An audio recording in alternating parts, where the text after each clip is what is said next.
Dagkot og kandila ang pundok sa militanteng mga magtutudlo din sa Subo kung gano'n nilang gisaway ang kontrobersyal nga K-12 program sa Departamento sa Edukasyon. Sa Edgar Escalante sa report. Bisan sa pagsigig ulan, gahapon sa hapon, wa muatras ang grupo sa mga magtutudlo o gipadayon ilang kalihukan suot sa Puente Osmeña Rotunda pagtimaan sa ika-30 anibersaryo sa Association of Concerned Teachers. Kung mga panalapi aron masangkap ang pagbansay sa mga magtutudlo ingon man sa mga estudyante kinabi na sa programa sa K+12 aron udyos makamot namo ang maayo o quality education.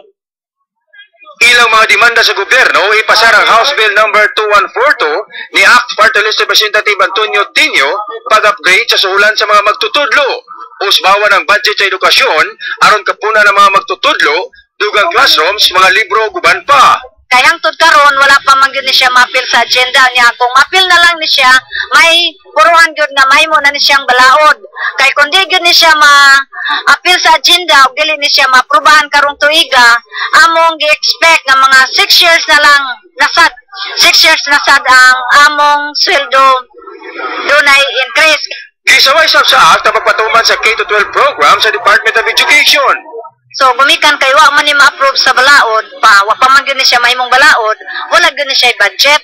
So ang naitabo ron ang among mga teachers, especially sa grade 7, sila gyud ning shoulder sa ilang mga materials for teaching.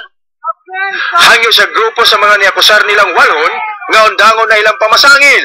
Alang sa act, kayuhan sa tanang magtutudlo sa nasod ang ilang gihimo.